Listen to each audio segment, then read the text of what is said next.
My parents hit me with an ultimatum. Pay $20,000 for my wedding or cancel it. That demand made me question everything I thought I knew about my family and the plans I had made. Suddenly, nothing felt certain anymore. My name is Alex, and I never thought I'd be forced to choose between paying $20,000 for my wedding or canceling it altogether. That's exactly what my parents told me. They said my sister Emily had already asked them for financial help with her own wedding, so now it was my turn. The pressure felt overwhelming. But then Emily came to me in private and said something I wasn't ready for. She told me she never asked them for money. It was all a lie my parents made up to push me into paying. That moment changed everything. Suddenly, my plans, my trust, and my whole relationship with my parents felt different. I had to figure out what to do next with this new truth weighing on me. I was sitting in the living room of my apartment when Emily showed up. We had planned to catch up, but something in her eyes told me this wasn't going to be just a normal chat. She kept fiddling with her ring, twisting it around her finger nervously. I poured us both some coffee, and we sat down on the couch. After a few minutes of awkward silence, she finally looked up at me. "Alex," she said quietly, "I need to tell you something about the ultimatum Mom and Dad gave you." I felt my stomach tighten. I'd been carrying the weight of their demand, $20,000 or cancel the wedding, for days. Anything Emily had to say was going to matter. She took a deep breath and shifted in her seat. They never asked me for money. Not a penny. I never even brought up needing their help for my wedding. Her voice was low, but steady. The whole thing about me asking them, it's a lie. They made it up to pressure you. I stared at her, trying to let that sink in. For a moment, I couldn't speak. My heart was pounding so loud I thought she might hear it. I kept thinking about all the times my parents had said, "Emily already asked us, so it's only fair you do the same." But none of it was true. They'd twisted the story to manipulate me. I felt a mix of anger and relief. Angry because they had lied to me, and relief because now I finally had some clarity. I wasn't trapped anymore by their story.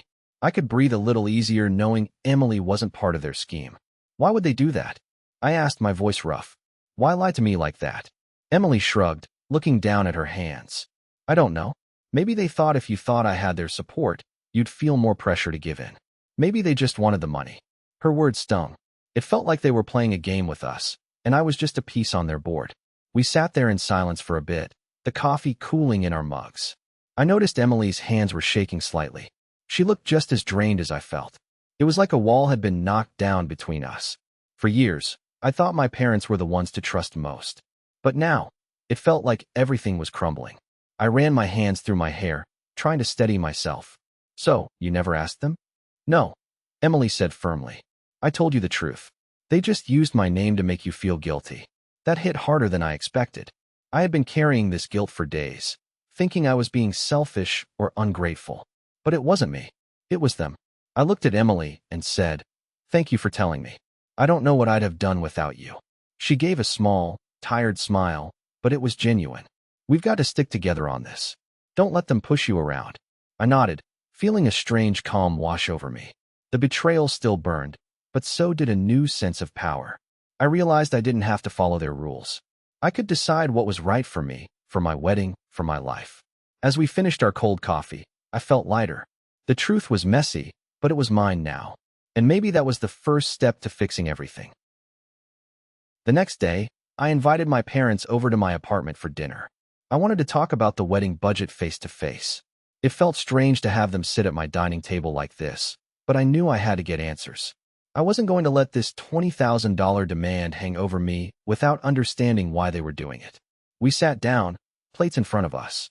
My mom was quiet, fiddling with her fork, and my dad kept clearing his throat like he was uncomfortable. I tried to keep my voice steady, even though I was boiling inside. After a few minutes of awkward silence, I said, "I need to ask something. Why did you say Emily needed financial help when she didn't?" My mom didn't look at me. She kept her eyes on her salad, pushing it around the plate like she was trying to avoid something. My dad looked up briefly but quickly looked away again.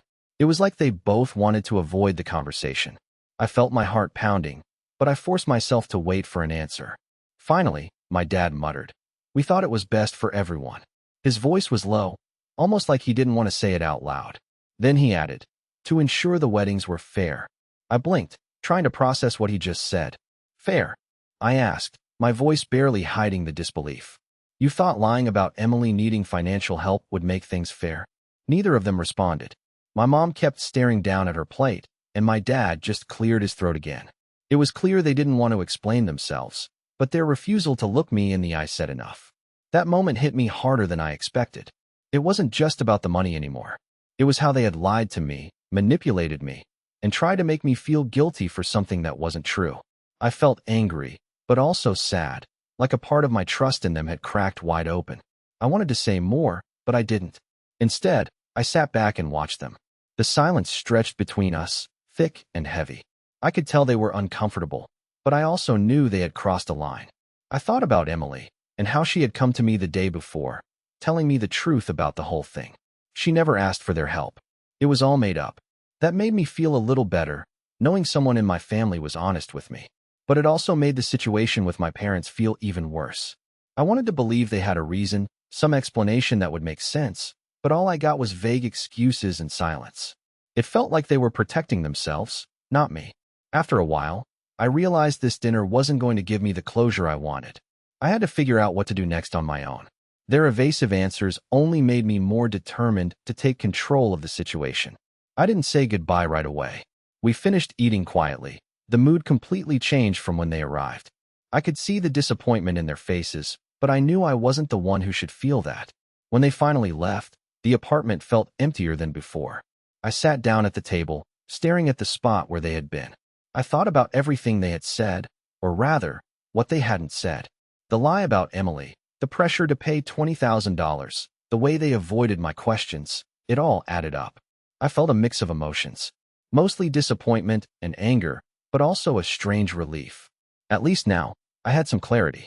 I wasn't being manipulated by some fantasy they created. I had the truth. But even with that truth, I wasn't sure what the next step was. I knew I couldn't just ignore what happened, but I also didn't want to let this break me.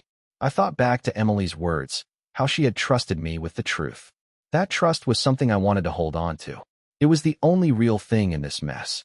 I decided I needed to talk to her again, to figure out how we could handle this together. Because right now, I wasn't sure if my parents would ever admit what they did. I thought it was over. But the silence that followed said otherwise. Emily showed up just as I was getting nowhere with my parents. They were sitting across from me at the dining table, and the air was thick with silence after my last question. My voice had been steady when I asked why they'd said Emily needed financial help. But their reactions told me everything. Mom wouldn't meet my eyes, fiddling with her fork, and Dad just cleared his throat, looking uncomfortable. I could tell they were waiting for me to back down. That's when I said something I hadn't planned.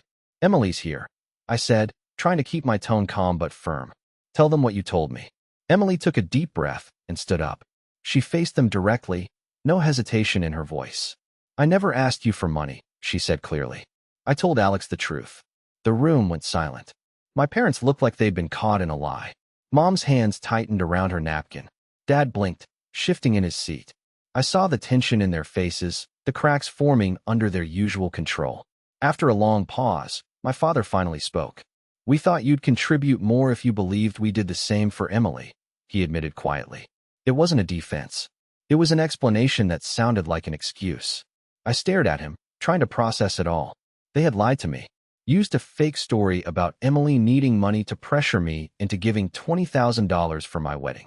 They gambled with our relationships, treating them like pawns in some financial game. Emily's eyes met mine, and I could see relief there. She'd been carrying this secret alone, and now it was out. I felt a mix of anger and something else. Maybe relief? Like a weight had shifted. Mom finally looked up, her voice trembling slightly. We wanted things to be fair, she said. We thought it was the right way. Fair, I thought. Using lies to force me to pay up isn't fair. It's manipulation. I cleared my throat and spoke slowly. This isn't fair to any of us. I'm not going to be part of this anymore. Dad looked down at the table. Mom was silent. Emily and I exchanged a glance, a quiet understanding passing between us. That moment felt like a turning point. I realized I had the power to take control of this situation. I didn't have to be pushed around or guilt into something that wasn't right. The truth was out, and it changed everything. I didn't say much after that. The room stayed still, but the energy had shifted. I could feel it inside me, a quiet strength growing. The confrontation ended without yelling or screams. Just a heavy, clear silence that spoke louder than any argument. I thought it was over, but the silence that followed said otherwise. That night, I met up with Emily again at my apartment. We sat on the couch, the room quiet except for the soft hum of the city outside. She looked relaxed now, but I could still see the tension in her hands as she fiddled with her ring.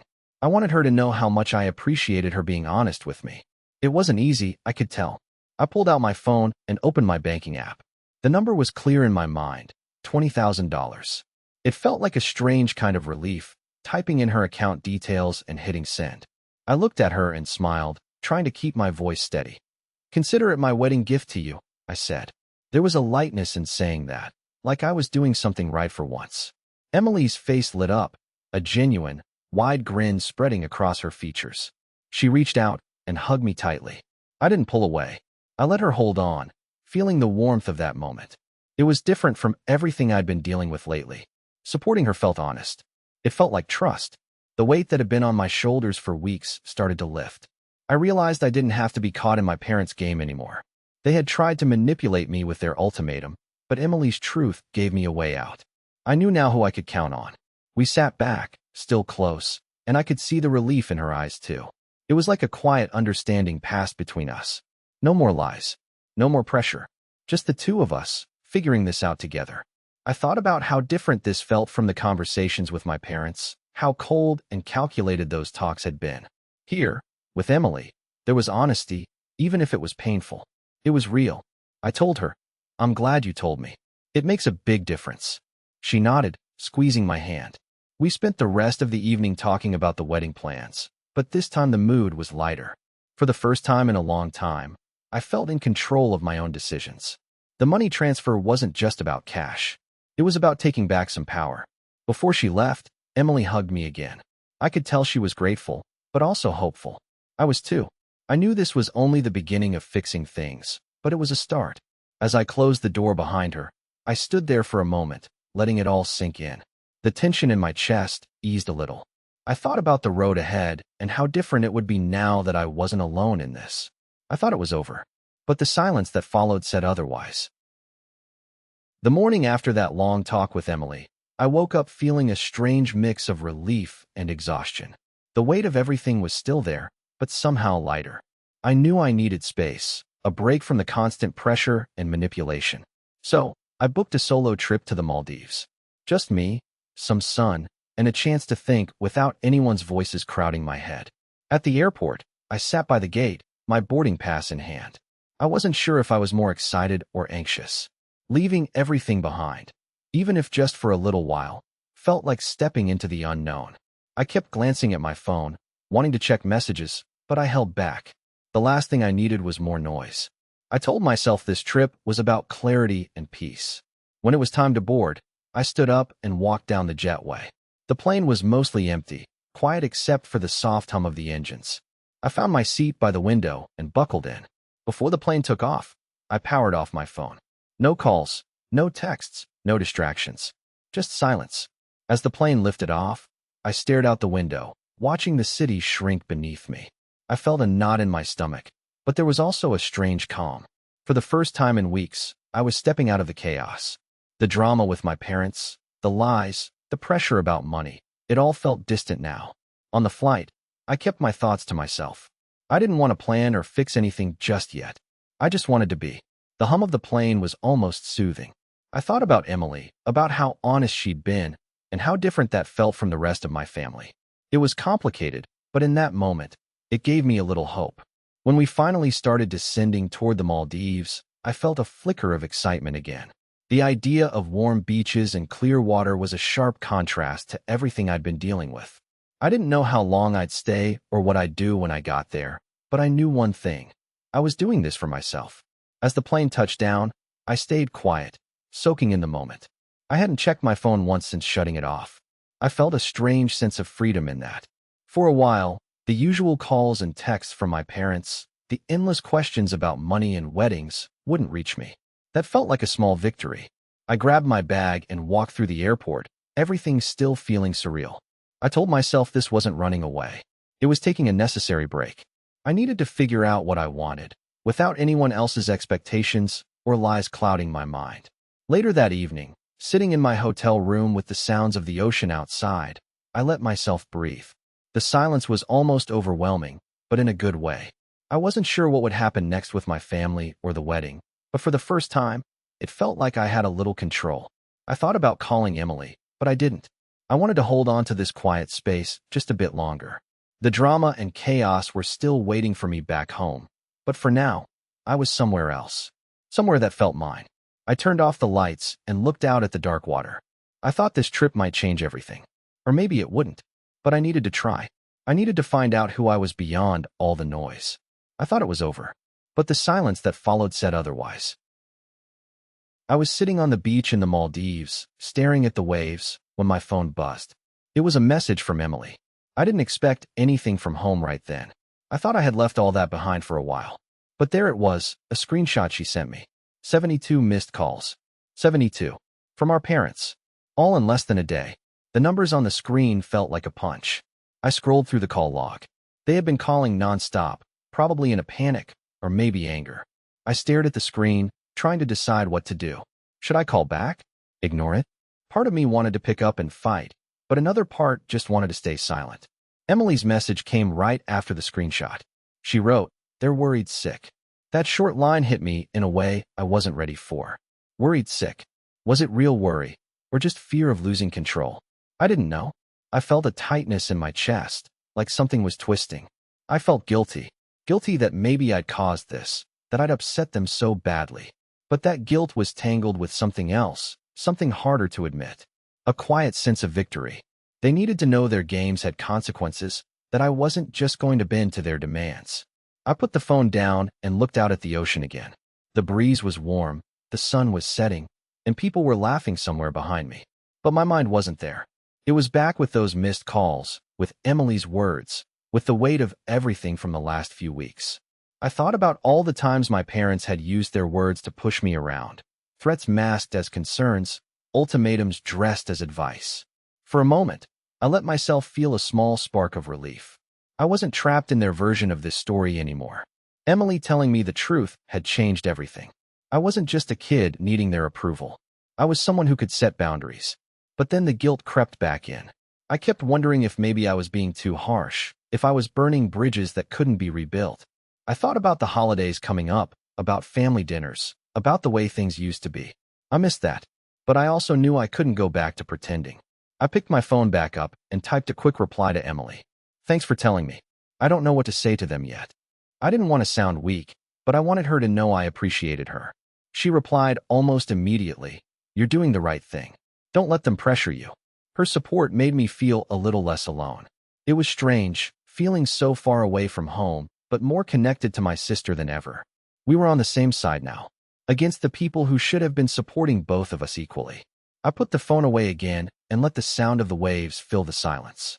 I thought about how much I needed this trip, not just to escape, but to figure things out, to decide how I wanted my life to look, without their interference. The missed calls were still there, flashing silently in my mind. I knew they'd keep coming, maybe even more than 72 next time. But I wasn't going to answer them until I was ready. The evening air cooled around me. I closed my eyes and let out a slow breath. I wasn't sure what the next step was, but for now, I had this moment, and that felt like enough. I was sitting in the hotel lobby, the same one where I'd been staring at the ocean all day. The air conditioning was too cold, but I didn't care.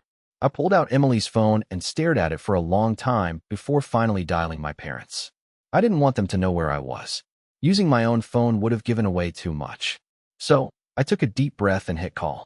The line rang a few times before my mom picked up. Her voice was quieter than I expected. "Alex, where are you? We've been trying to reach you." I paused, trying to keep my voice steady. "I'm safe," I said. "I'm at a hotel, but I don't want to say where exactly." There was a silence on the other end. I could hear my dad breathing, and then my mom's voice again, softer this time. "We're worried about you. We didn't mean to upset you."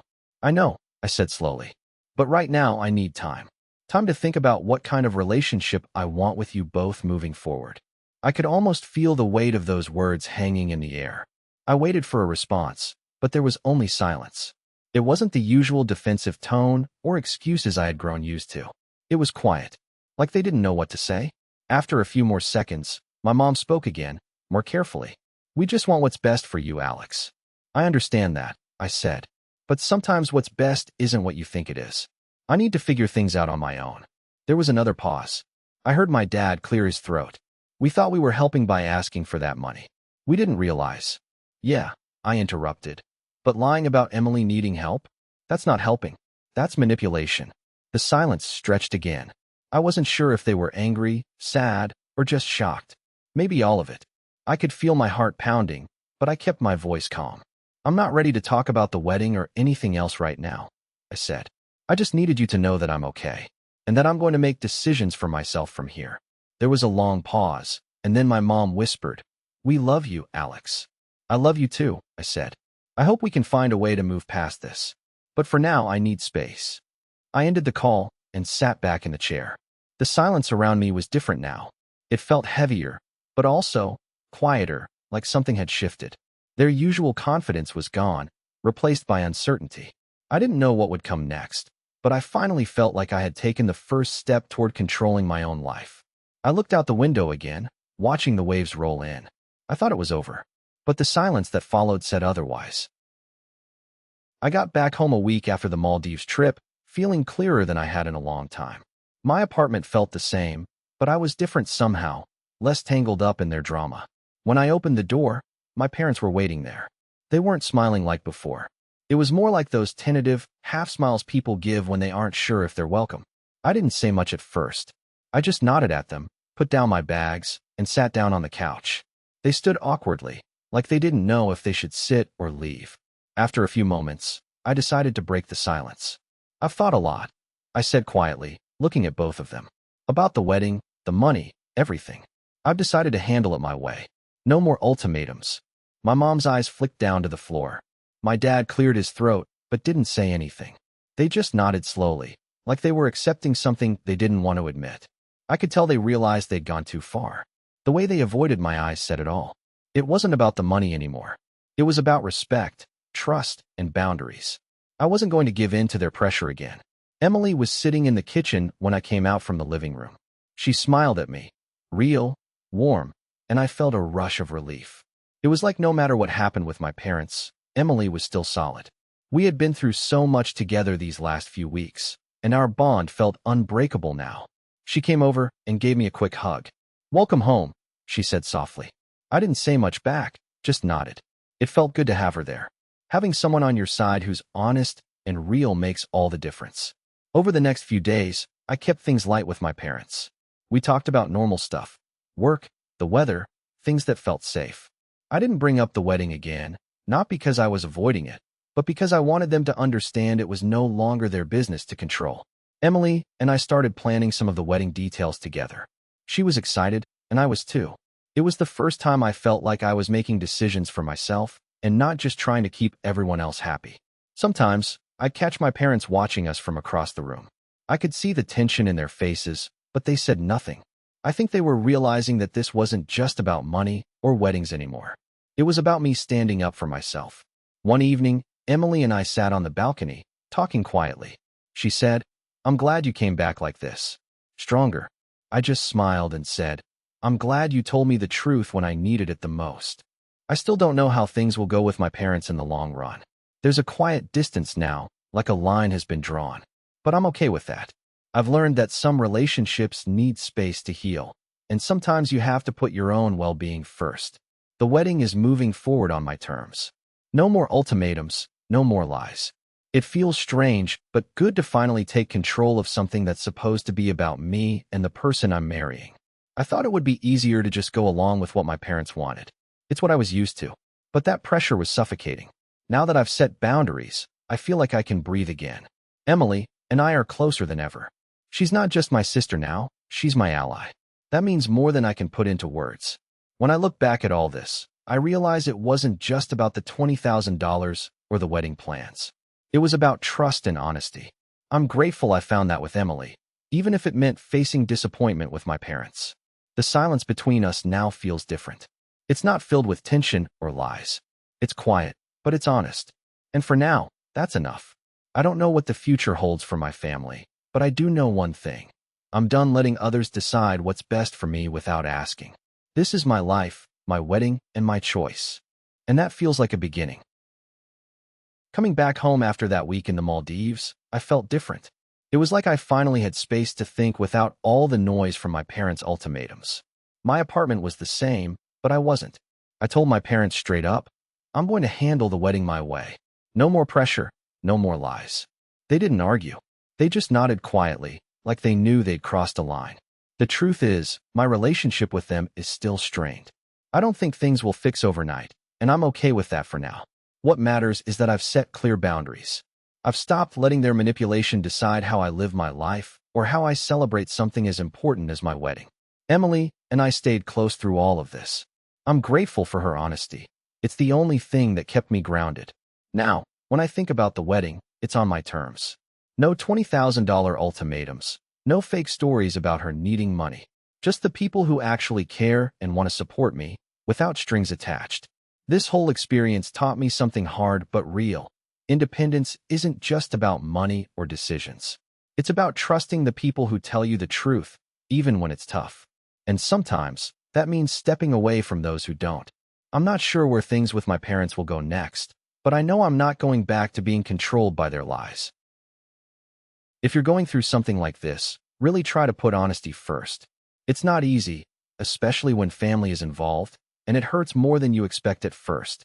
But you have to keep your values clear. Don't let anyone's manipulation decide what you do with your life or your money. My parents tried that with me, using lies about Emily to pressure me into giving them $20,000. It almost worked. What saved me was listening to Emily and trusting her truth over what they said. That gave me the space to make my own choice. Sometimes you have to step back and ask yourself what matters most, your peace or just going along to keep things quiet. I chose peace, even if it meant tension with my parents.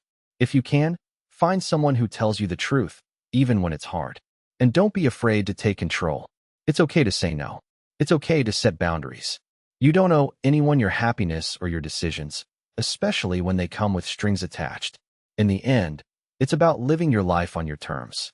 That's the only way to feel right about what you're doing. It might take time, and the fallout can be rough, but you'll be better for it. Don't let anyone else write your story. Find the truth, hold on to it, and act on it.